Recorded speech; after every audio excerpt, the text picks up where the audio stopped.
Thought is energy. जिस क्षण आपके भीतर जो विचार आता है और जिस भी ऑब्जेक्ट और जिस भी सब्जेक्ट के बारे में आप सोच रहे होते हैं, आप उस ऑब्जेक्ट उस सब्जेक्ट की एनर्जी के साथ जुड़ जाते हैं और वैसा ही आपके भीतर परिवर्तन होना शुरू हो जाता है। हमारा थॉट, हमारा कोई भी ख्याल, हमारी कोई भी सोच इतनी स्ट्रॉन्ग होती है, हमारी रोज़ाना ज़िंदगी पर इतना तेज़ इफ़ेक्ट करती है कि जो विचार हम अपने दिमाग में रखते हैं, अपने मन में रखते हैं, वो विचार हमारी सोच को असलियत बनाने की शक्ति रखते हैं। कुछ दिनों पहले हमारे पास एक महिला आई और उनकी बच्ची शायद 4-5 साल की रही होगी। तो एक समस्या हमारे पास लेकर आई कि उनकी बच्ची भोजन नहीं करती है, बहुत ही इरिटेटिंग स्वभाव की है। तो वो सोच रही थी कि हम बच्ची के संबंध में कोई समाधान यहाँ पर देंगे। तो मैंने उनसे पहला प्रश्न यह किया कि मुझे ये बताइए कि उसकी प्रेगनेंसी के समय आपकी मानसिक स्थिति कैसी थी? तो उन्होंने ये बताया कि उसकी प्रेगनेंसी के दौरान वो कुछ ऐसे प्रोसेस से गुजर रही थी अपने ऑफिशियल काम में कि शी वॉज एक्सट्रीमली स्ट्रेस्ड। मतलब बहुत ही वरीड थी और बहुत ही स्ट्रेस थी। ये थॉट इतना पावरफुल भी होता है कि अगर मदर परेशान रहती है प्रेगनेंसी में, इससे फिजिकल डिफिकल्टीज भी आती है बच्चों के अंदर। अगर स्ट्रेस होता है, थोड़ा सा हम लोग फिजियोलॉजिकली समझे इस बात को, अगर स्ट्रेस बॉडी के अंदर बढ़ता है तो कॉन्ट्रैक्शंस बढ़ते हैं मदर के अंदर, which means pre term labour के चांसेस बढ़ जाते हैं। बच्चा सारे ऑर्गन्स डेवलप होने से पहले बाहर आ सकता है। नमस्कार, हमारे डिवाइन चाइल्ड प्रोग्राम के नेक्स्ट एपिसोड में आपका स्वागत है। और आज मेरे साथ फिर उपस्थित हैं देशना जी, जो कि साइकोलॉजिस्ट हैं और हमारी डिवाइन चाइल्ड प्रोग्राम में साइकोलॉजिकल काउंसलिंग देती हैं हमारी डिवाइन मदर्स को, डिवाइन पेरेंट्स को। हमारे डिवाइन चाइल्ड प्रोग्राम का एक साइंटिफिक बेस है। वह बेस है दैट थॉट इज एनर्जी। विचार एक ऊर्जा है। जिस क्षण आपके भीतर जो विचार आता है और जिस भी ऑब्जेक्ट और जिस भी सब्जेक्ट के बारे में आप सोच रहे होते हैं, आप उस ऑब्जेक्ट उस सब्जेक्ट की एनर्जी के साथ जुड़ जाते हैं और वैसा ही आपके भीतर परिवर्तन होना शुरू हो जाता है। एक मैं छोटा सा उदाहरण देता हूं कि आप सोचिए, आपको कोई खाने की चीज बड़ी अच्छी लगती है, आपने उसके बारे में सोचा और थोड़ी देर आपने उसके बारे में सोचा तो मुंह में पानी आ गया, सैलिवेशन शुरू हो गया। वो चीज आपके सामने नहीं है, लेकिन केवल सोचने मात्र से आपकी भूख जग गई, उसको खाने की इच्छा जग गई। दूसरी तरफ you think of something very obnoxious, जिसका आप नाम भी लेना नहीं चाहेंगे, और उसका विचार आया और आपको एक तरह से वोमिटिंग सेंसेशन होना शुरू हो गया कि भाई आप इसका नाम भी मत ले लीजिएगा, आप इसकी बात भी मत कीजिएगा। ये दोनों ही चीजें हमारे सामने नहीं थी, परंतु उन दोनों का विचार आते ही हमारे भीतर एक ऐसा परिवर्तन शुरू हुआ, एक बायोलॉजिकल परिवर्तन शुरू हो गया, एक थॉट प्रोसेस में चेंज शुरू हो गया, एक इमोशनल चेंज शुरू हो गया। एक से मुंह में पानी आना शुरू हो गया और एक में वोमिटिंग होनी शुरू हो गई। एक से मूड अच्छा हो गया, दूसरे से मूड खराब हो गया। तो इसलिए हम कहते हैं जिस क्षण हम जिस चीज के बारे में सोचते हैं, जिस इमोशन के बारे में सोचते हैं, वैसा ही हमारे भीतर परिवर्तन होना शुरू हो जाता है। और इस साइंस को बेस बनाकर हमने हमारे डिवाइन चाइल्ड प्रोग्राम को डिजाइन किया है। कैसे डिवाइन चाइल्ड प्रोग्राम में हम इस साइंस को यूज कर रहे हैं, इस पर चर्चा करने से पहले मैं हमारे साथ चूंकि देशना जी उपस्थित हैं और आपका काम है कि डिवाइन मदर्स को साइकोलॉजिकली काउंसलिंग देना, उनको गाइड करना, तो मैं चाहूंगा कि आप हमारे दर्शकों को बताएं कि ये थॉट की साइंस साइकोलॉजिकल साइंस में क्या है। Thank you sir. हमारा कोई भी ख्याल, हमारी कोई भी सोच इतनी स्ट्रॉन्ग होती है, हमारी रोज़ाना ज़िंदगी पर इतना तेज़ इफ़ेक्ट करती है कि जो विचार हम अपने दिमाग में रखते हैं, अपने मन में रखते हैं, वो विचार हमारी सोच को असलियत बनाने की शक्ति रखते हैं। एक छोटे से एग्जाम्पल से, एक रिसर्चर ने एक क्लास के बच्चों को 2 भागों में बांटा। एक क्लास को बताया कि तुम स्मार्ट बच्चे हो, तुमको हमने स्मार्ट क्लास में रखा है और तुमको ज़्यादा मुश्किल टॉपिक्स कराएंगे क्योंकि हमें पता है तुम कितने स्मार्ट हो। दूसरे ग्रुप के बच्चों को बोला ये तो थोड़े डफर बच्चों की क्लास है, यहाँ इस क्लास में वो बच्चे रखे गए हैं जिनको ज़्यादा पढ़ना लिखना ठीक नहीं आता या कम मार्क्स लेके आ रहे हैं। बात ये थी कि ऐसा सच नहीं था। दोनों क्लास के अंदर ऊपर नीचे की इंटेलिजेंस के बच्चे थे। एक साल दोनों क्लास के बच्चों को सेम मटेरियल पढ़ाकर जब टेस्टिंग की गई तो पता चला कि जिस क्लास के बच्चों को बताया था कि वो स्मार्ट हैं, उन्होंने कितने बढ़िया टेस्टिंग करी, उन्होंने अपने से ऊपर के लेवल के आंसर सॉल्व करने शुरू कर दिए। और जिस क्लास के अंदर बच्चों को बताया गया था कि तुम नहीं पढ़ पा रहे हो, वो पहले पोटेंशियल होने के बावजूद अब बेसिक प्रॉब्लम सॉल्व नहीं कर पा रहे थे। मेरे ख्याल में शायद आपके साइकोलॉजिकल साइंस में इसे प्लेसिबो एंड नसीबो इफेक्ट भी शायद कुछ कहते हैं। हाँ जी, कहते हैं। एक थॉट ने, जो सब बच्चों ने जो एक थॉट अपने दिमाग में ले लिया, मैं स्मार्ट हूँ या मैं स्मार्ट नहीं हूँ, बिकेम देयर रियलिटी। आगे जाकर उनके परफॉर्मेंसेस उसी बेसिस पे फॉर्म होने शुरू हो गए। इनफैक्ट हमारे डिवाइन चाइल्ड प्रोग्राम का भी बेसिस ये इसीलिए है क्योंकि जिस तरह के थॉट्स एक लेडी अपने प्रेगनेंसी के टाइम पर अपने मन में रख रही है, वही थॉट्स, वही इमोशंस, वही थॉट पैटर्न्स वो अपने बच्चे के अंदर भी ट्रांसफर कर रही है। एक्चुअली प्रेक्षा मेडिटेशन टेक्निक में मैं आपके साथ ये बात शेयर करना चाहूँगा कि एक बेसिक प्रीमाइज के साथ हम शुरू होते हैं। तो बेसिक प्रीमाइज है that you create your own reality. Absolutely. जिस वक्त जो थॉट हमारे मन में आता है, हम वैसा निर्माण उस वक्त करना शुरू कर देते हैं, वैसा ही उसी क्षण होना शुरू हो जाता है। हमारी कठिनाई क्या है कि हमारे थॉट्स हर सेकंड चेंज हो रहे हैं या उससे भी फास्ट चेंज हो रहे हैं।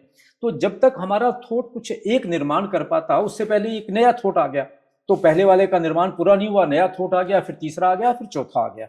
लेकिन अगर हम थॉट को क्रिस्टलाइज कर सकें, उसको हम डिफाइन कर सकें, उसे हम एक शेप दे सकें और उस पर बड़ी इंटेंसिटी के साथ काम करें, तो हम उसके निर्माण की प्रोसेस को शुरू कर देते हैं, निर्माण के कार्य को शुरू कर देते हैं।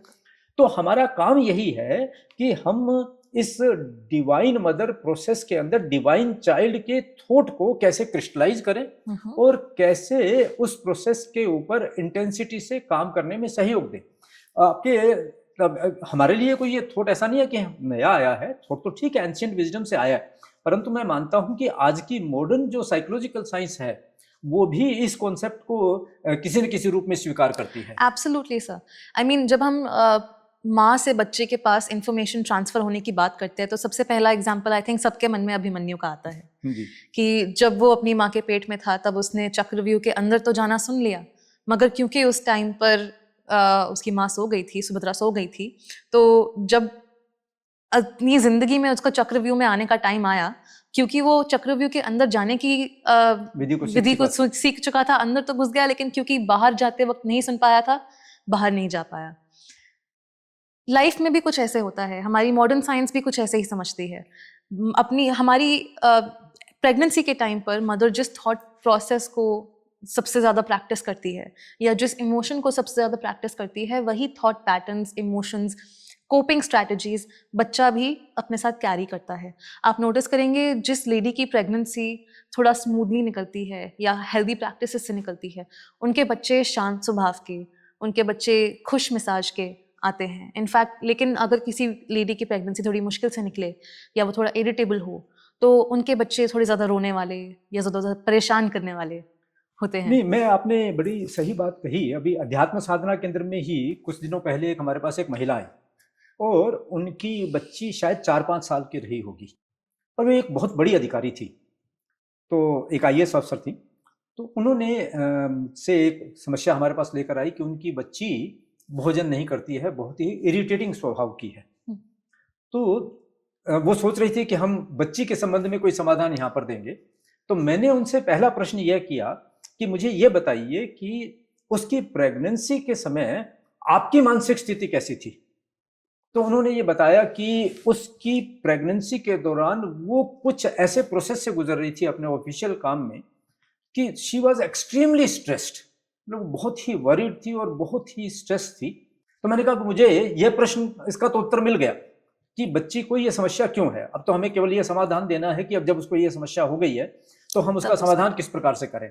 परंतु यह तो एक बनी हुई बात है कि जिस मेंटल प्रोसेस से मदर गुजरती है उसका सीधा प्रभाव बच्चे पर होता है।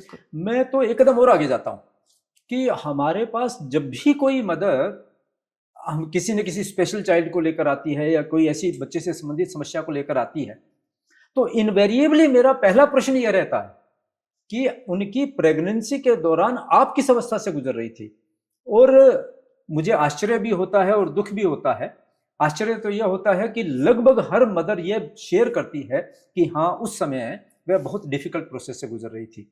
और दुख इस बात का होता है कि मतलब हम उनके साथ ये थॉट को शेयर नहीं कर पाए, नहीं तो उनको हम हेल्प करते। साइकोलॉजिकल साइंस में आप किस ढंग से काउंसलिंग करके कैसे आप उनको हेल्प करते हैं? जैसा कि हमने एक बारी पहले भी अपने वीडियो में डिस्कस किया था, मैं रेकमेंड करूंगी कि कोई भी प्रेग्नेंट लेडी बीच बीच में साइकोलॉजिकल सेशंस लेती रहे, थोड़े काउंसलिंग सेशंस, थोड़े थेरेपी सेशंस लेते रहे, ताकि जो उनको स्ट्रेस फील हो रहा है, क्योंकि प्रेगनेंसी के टाइम पे हमको ऑलरेडी एलिवेटेड इमोशंस और एलिवेटेड थॉट पैटर्न्स महसूस होते हैं, तो बीच बीच में कंसल्टेशन करना is very important, just for your own peace of mind, for your own stability.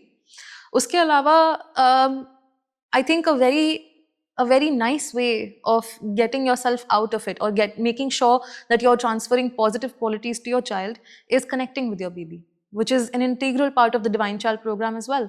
हम प्रैक्टिसेस करवाते हैं, ध्यान के अलावा भी प्रैक्टिसेस करवाते हैं, जहाँ पे मदर और जैसा कि आपने बताया even fathers, even grandparents बच्चे से कनेक्ट हो पाते हैं। जब आप बच्चे से कनेक्ट हो पाते हैं, आप ना ही सिर्फ उनसे बात कर रहे हैं, लेकिन आप अपने थॉट्स, अपने विचार, अपने इमोशंस बच्चे के साथ शेयर कर रहे हैं, बच्चे में ट्रांसफर कर रहे हैं। आपके साइकोलॉजिकल साइंस में भी क्या इस तरह की घटनाएं या इस तरह की एपिसोड्स या इस तरह की कोई आपके सामने इंसिडेंट्स आए हैं कि जहाँ पे थॉट में परिवर्तन होने से व्यक्ति के सारे आउटकम में परिवर्तन आ गया? तो क्या वहां पर भी आप ये नेसिबो इफेक्ट का, जैसे आपने डफर बच्चों का और डफर क्लास बनाने का और एक इंटेलिजेंट बच्चों की क्लास बनाने का बताया, तो ऐसे ही अपने थॉट प्रोसेस में चेंज होने का कोई ऐसे और एग्जांपल्स भी आपके साइंस में आए हैं? बिल्कुल दे सकते हैं। अगर मैं अपने एक्सपीरियंस को थोड़ा अलग भी रखूं, तो कुछ साल पहले काफ़ी फेमस केस आया था। एक German lady went through a car accident. उसका कार एक्सीडेंट से गुजरने के बाद she lost her I site. अब उनको वो ब्लाइंड डॉग, अपने साथ एक डॉग, गाइड डॉग लेके चलती थी, और एक्सीडेंट इतना ट्रॉमेटिक था कि उनको डिसोसिएटिव आइडेंटिटी डिसऑर्डर भी हो गया, जिसको हम सरल भाषा में स्प्लिट पर्सनैलिटी भी कहते हैं। जब उन्होंने इस चीज़ के लिए एक थेरेपिस्ट को देखा, तो बात करते करते सामने आया कि उनकी एक पर्सनैलिटी को दिखाई देता है, जो कि बहुत ही आश्चर्य की बात है, क्योंकि अगर आप एक पर्टिकुलर पर्सनैलिटी के ऑर्डर में जाती हैं, तब उनको दिखाई देना शुरू हो जाता है। सिर्फ तब उनको दिखाई देना शुरू होता है।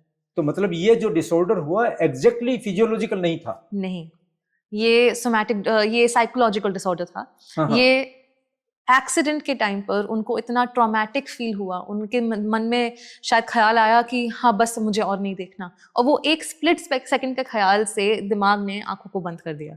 जबकि उनकी वो फिजिकल नर्व्स ठीक है, नर्व्स ठीक थी, लेकिन उनके ब्रेन मन में ठीक ये था। विचार आया, और वो मन में विचार इतनी गहराई से आया कि जब वो उस पर्सनालिटी के दौर से गुजर रही हैं, तब उनको दिखाई दे रहा, बाकी में दिखाई नहीं दे रहा। हाँ जी। और वो भी थेरेपी से बात करते करते बीच बीच में आया जी। तब थेरेपिस्ट को पता चला कि हाँ, अब इस जरिए से हम इनकी आंखें रिस्टोर कर सकते हैं, और धीरे धीरे उन्होंने करी। उसकी आई साइट सिर्फ थेरेपी से रिस्टोर करी। ये रिकॉर्डेड केस है? ये रिकॉर्डेड केस है, इसके न्यूज़ आर्टिकल्स आपको ऑनलाइन मिल जाएंगे। ओह, दैट्स वेरी इंटरेस्टिंग। हमारी भी जो हाइपोथेसिस है, जैसे हम बार बार कहते हैं, हमने अपने कार्यक्रम को बहुत सिंपल रखने की कोशिश की है। बहुत कुछ, हालांकि हम करवा बहुत कुछ रहे हैं, करवाने को बहुत कुछ है और करवाते भी हैं, लेकिन हमारा सारा फोकस केवल इस बात के ऊपर है कि आपके मस्तिष्क में डिवाइन चाइल्ड की जो वर्च्यूज हैं, जो 9 वर्च्यूज हैं, वो आपके दिमाग में क्लियर हो जाए, और वो एक प्रोसेस हो जाए कि जिस प्रोसेस के थ्रू जब आप डिवाइन चाइल्ड का ध्यान करें, तो इन 9 वर्च्यूज को आप अपने भीतर एसिमुलेट कर सकें। क्या आप ये 9 वर्च्यूज हमारे लिए लिस्ट कर सकते हैं आंसर? हाँ। हमारी जो 9 वर्च्यूज हैं, वो 9 वर्च्यूज में इंटेलेक्ट है, विजडम है, जिसे बुद्धि और विवेक कहते हैं, शक्ति है, तेज है, धैर्य है, शांति है, उसमें ब्लिसफुलनेस है, प्योरिटी है, ऐश्वर्य है, मतलब रिचनेस है, richness of everything, spiritual richness भी और वर्ल्डली रिचनेस भी। तो ऐसे हम ये मान के चलते हैं। वो आप देखिए, उसका एक संदर्भ आप देखिए, नवरात्रे आते हैं, नवरात्रि में देवी की शक्ति की पूजा होती है, और वह 9 अलग अलग रूप, कभी अम्बा की पूजा हो रही है, कभी पार्वती की है, कभी गौरी की है, कभी सरस्वती की है, कभी शारदा की, ऐसे अलग अलग पूजा होती है। तो ये क्या 9 देवियां अलग अलग हैं? ये 9 देवियां अलग नहीं है, शक्ति के 9 रूप हैं। तो ऐसे ही यह डिविनिटी के 9 वर्च्यूज है कि जो डिवाइन होगा उसमें ये गुण होंगे कम, या जो डिवाइन फुल डिवाइन है उसमें तो मतलब ये इन्फिनाइट होगा, लेकिन हम उनमें से थोड़ा थोड़ा भी ग्रहण कर ले। सूरज की रोशनी तो इतनी बड़ी है, उसमें तो पूरा का पूरा दुनिया के अंदर रोशनी फैल रही है, लेकिन हम थोड़ी सी भी उसकी ऊर्जा ले लेते हैं तो हमारी ऊर्जा कितनी बढ़ जाती है। तो ऐसे ही इन 9 वर्च्यूज के ऊपर हम ध्यान करना जब शुरू करते हैं, तो वो ध्यान करते करते सारी माताएं हमें ये बताती हैं कि जैसे ही हमने उस पर ध्यान करना शुरू किया, एक उनके शिशु का मूवमेंट बदल गया, उनके अंदर पीस आ गई, उनमें कॉन्फिडेंस आ गया, उनकी फियर चला गया, उनकी एंजाइटी चली गई। और यही क्वालिटीज आगे जाके आपके बच्चे में भी आएंगी। नेचुरली वो सारा का सारा प्रयोग तो बच्चे को टारगेट करके ही है, बच्चे को ध्यान में रख कर है, क्योंकि जिस वक्त प्रेगनेंसी का पीरियड है उस वक्त तो मदर और चाइल्ड इनसेपरेबल है। जो मदर सोच रही है, जो मदर खा रही है, जो मदर कर रही है, जिस प्रोसेस से वो गुजर रही है, वो बच्चा उसी प्रोसेस से गुजर रहा है। जब ये अभी आपने एक उदाहरण दिया अभिमन्यु का, आप ये सोचिए कि कृष्ण सुभद्रा को चक्रव्यूह के बारे में बता रहे हैं और सुभद्रा सो गई तो भीतर अभिमन्यु भी सो गया, और इसलिए भी नहीं जान पाए, नहीं तो कृष्ण तो कहानी सुना ही रहे थे, लेकिन कृष्ण की कहानी सुनाते सुभद्रा सो गई, कहानी बंद हुई, तो वो शिशु के साथ भी वो कहानी बंद हो गई। तो शिशु में सारा का सारा परिवर्तन माता के साथ होता है। तो माता उस प्रोसेस से कैसे गुजरे, यही हम पूरी की पूरी साइकोलॉजिकल साइंस को बेस बना करके, कि हमारी थॉट एक एनर्जी है और थॉट की एनर्जी शिशु के भीतर कैसे जाए। बिल्कुल, थॉट तो आएंगे, थॉट को आना तो नहीं रोक सकते। मेरे ख्याल में आपके साइकोलॉजिकल साइंस में भी ऐसा कोई प्रोसेस नहीं है जिसमें थॉट का आना बंद कर सकते हम उनको शेप जरूर कर सकते हैं, उन्हें कंट्रोल जरूर कर सकते कंट्रोल हैं। कर सकते हैं, उनको डायरेक्शन दे सकते हैं। बिल्कुल। तो चूंकि थॉट तो आने हैं और इमोशनल चेंजेस होने हैं, थॉट प्रोसेस में चेंजेस होने हैं, तो हमारा भी ये प्रयास रहता है कि हम उन थॉट्स को एक डायरेक्शन दे दें, और बजाय इसके कि वो हमें किस एक अनरेगुलेटेड थॉट्स आकर कहीं हमें हार्म करें, उनको हम रेगुलेट करके एक डायरेक्शन दे करके उसे एनर्जी में कन्वर्ट कर दें, और वो हमारे भीतर वो पॉजिटिविटी लेकर आए। और उसका परिणाम भी देखते हैं, हमारी जो भी डिवाइन मदर्स हैं उनके साथ जब बात होती है तो इनवेरियबली बताती हैं कि देखिए हमें तो ये मालूम ही नहीं हो पाया कि हमारी पूरी की पूरी ये जो जर्नी कितनी स्मूथ हो गई। यहाँ तक कि प्रेगनेंसी के दौरान की बात तो छोड़ ही दीजिए, प्रेगनेंसी के बाद most of the mothers complain of postpartum. उस वक्त उनका एंजाइटी लेवल, फिर हार्मोनल चेंज होते हैं, फिर परिवर्तन आता है, डिप्रेशन, हाँ डिप्रेशन का बहुत ज्यादा। लेकिन हमारी जितनी डिवाइन मदर्स हैं जो इस प्रोसेस से गुजरती हैं, उनको डिलीवरी के बाद डिप्रेशन होता ही नहीं। ये सारी मदर शेयर करते हैं कि हमारा तो हैप्पीनेस कोशिएंट वही मेंटेन है, और उसका कारण ये भी है कि उसके बाद भी वो प्रयोग को जारी रखती हैं। तो इस साइकोलॉजिकल साइंस के मुताबिक इसको एड्रेस करने के लिए अपनी तरफ से आप क्या सुझाव देना चाहेंगी? मैं अपनी तरफ से यही सुझाव दूंगी कि मदर प्रेगनेंसी के दौरान ऐसी एक्टिविटीज़ में एंगेज होती रहे जहाँ पे नंबर 1 उनका दिमाग इस्तेमाल हो रहा है, नंबर 2 उनके दिमाग में पॉजिटिविटी आ रही है। इसीलिए आई थिंक हमको बचपन से ही बताया गया है कि प्रेगनेंसी के टाइम पे साइंस बुक्स पढ़नी चाहिए, लिटरेचर पढ़ना चाहिए, कुछ ऐसी चीज़ कंज्यूम करनी चाहिए जिससे आप इंटेलेक्चुअली चैलेंज हो रहे हैं। क्योंकि ना ही सिर्फ वो इन्फॉर्मेशन मगर वो साइंटिफिक इंक्वायरी का माइंडसेट बच्चे के अंदर साथ साथ जा रहा है।